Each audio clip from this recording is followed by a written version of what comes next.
Well, hello there and welcome back to northern Arizona, where we have a beautiful 75-degree, partly cloudy day, just the way I like it.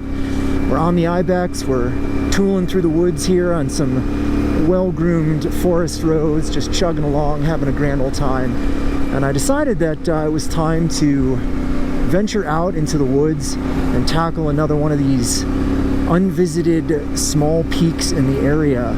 There's a very small mountain just up the road here called Fern Mountain, which is a little bit of an overstatement. It's really Fern Hill. You got views of Kendrick Peak off to the sort of 10 o'clock, and off to my 3 o'clock we've got the big peaks, San Francisco peaks. And right as we come around this corner here, this little turn in the road, we should start getting some views of Fern Mountain. There she is, Fern Mountain. As you can see, not incredibly big, but still should be a fun little hike up to the top. So that's what we are going to tackle right now, and there is no trail, so this is just going to be a free hike, bushwhack style, right up to the high point up there. And what we're going to do is we're going to come around to the front of Fern Mountain here, which is what I'm looking at just off to my right here. This is it.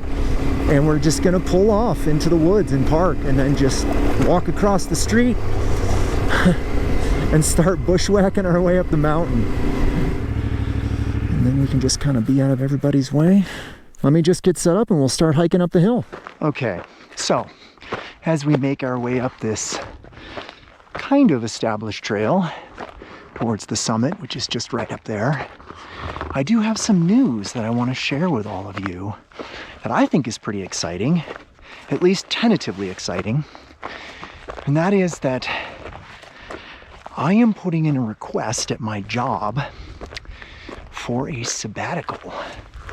So I have reached enough years now at the university, and I've been adequately promoted to the right level that I need to be, where I can request a sabbatical.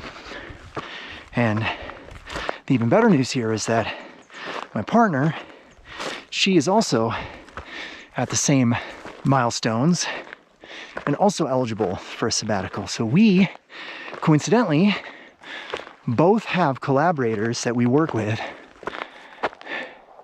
in Seattle.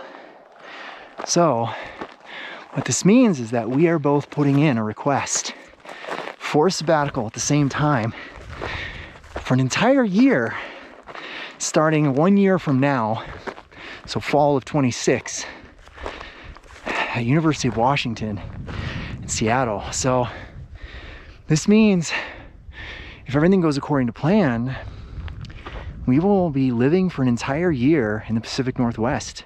It's just a chance to live in a different city for a year, like with actual time to work on my research and not be just constantly teaching all the time. So we're both very excited for this opportunity. As long as we turn in all the right paperwork, we get our letters of support, and nothing major happens between now and next year, On 2 Feet will be temporarily moving to Seattle, Washington. So there's a lot of things that have to fall into place as far as renting our house and finding housing, and of course Seattle's going to be very expensive. I'm obviously going to bring at least one of the motorcycles with me, and there'll be lots of adventures on the trails and exploring an entirely new part of the country that I've never lived in before. I mean, I've been to Seattle, I've hiked the Pacific Crest Trail in Washington, but I have never made roots there, actually lived there for any significant period of time. So it's gonna be really cool, and I just thought I'd share that with you guys. So fingers crossed. I'll let you know as soon as we find out if we've been approved, but paperwork is due in about 2 weeks. And so once we get that in, it's just a matter of waiting and making sure that all the deans and provosts and people that hold all the purses and are way above my pay grade will decide our fate. But, all right, we've got ourselves a horned toad right here. Oh, there he goes. Oh, look at that. 1440. Cool. There it is. Fern! I was not expecting there to be a benchmark.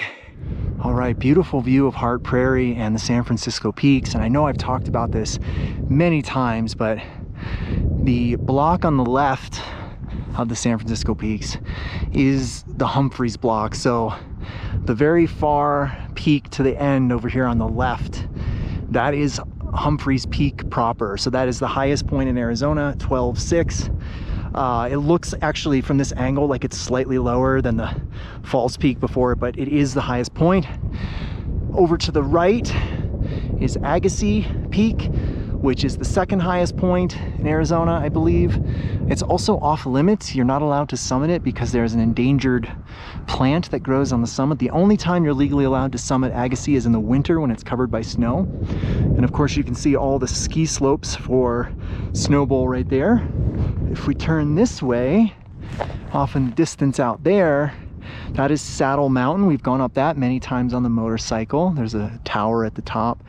Over this way, you've got Kendrick Peak, which we've also gone up, and you can just barely make out the tower on the very far left side. Wonderful peak to summit. Oh, it looks like there's a fire. Dang. This is what I was worried about. Holiday weekend. So I use this app called Watch Duty. It's a really great program to show you where there are active fires. There was a fire out in that direction called the Aspen Fire, but it is, as far as I know, it's been, oh, it says only 20% contained. So that's probably what that is, the Aspen Fire out there by Woody Mountain. I can't believe I've waited this long to check out this peak. Really cool. Fern Mountain. 400 feet of climb, 410 to be exact. So, and we are at 8,700. So there you go. So yeah, not trivial. 400 feet of climb. That's a decent amount. I'll be so glad when I can get a year where I don't have to do any teaching. Man, it's gonna be, I'm not gonna know what to do with myself. I'm gonna have so much time to work on my ice course stuff and work with just one-on-one with research students and work a lot on this channel, hopefully. I mean, I obviously, like in an academic setting, a sabbatical is not meant to be a vacation, especially if it's your first one. There is definitely a tendency, I think, with older faculty members when they're on their second or third sabbatical to just sort of like peace out and, you know, spend a year in Scotland or something and not really do any research or just kind of treat it as a long vacation. But for me, this being my first one, I do plan to actually get some long overdue research done and hopefully get a couple more papers out. But man, I've got some good ideas for proposals, and who knows with the state of NSF funding right now, what could or would get funded. It's such a toss of the dice right now. So many uncertainties as far as science funding in the United States. It doesn't matter how good your idea is, if funding is pulled from the Science Foundation, then there's not a whole lot we can do other than just fight over the scraps, I guess. It's really sad that science is being pushed into the back. Hey, ferns, I get it, Fern Mountain. How about that? I get it. Look at that. Here, I just thought it was named after Mr. Fern. Hey, there's the bike. Just sitting there doing its thing. Undisturbed. Oh, come on, 0.95.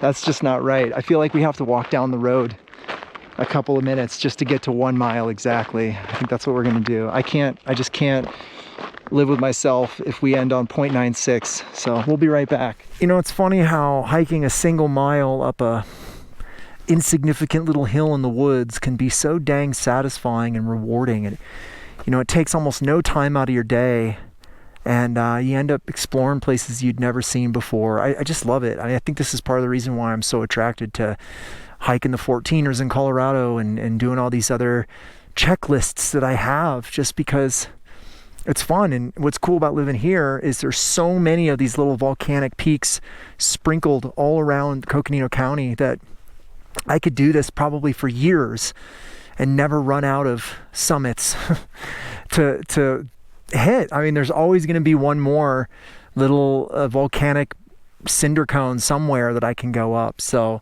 yeah, I don't know, I love it, and I'm glad you guys joined me for the ride. Someone was asking me if I would show actually putting it in off-road mode with the bike in gear and the clutch not engaged. So I'm gonna just come up here, bring the bike up to speed, put it in second gear or something, and then just switch it into off-road mode, just so that you can see that you don't need to be in neutral and you don't need to have the clutch engaged. The only thing you do need to do is you need to have your hand off the throttle. So let's get up onto the road here, and we'll put it in second gear, get ourselves a little bit of speed, and then I'm just gonna push it.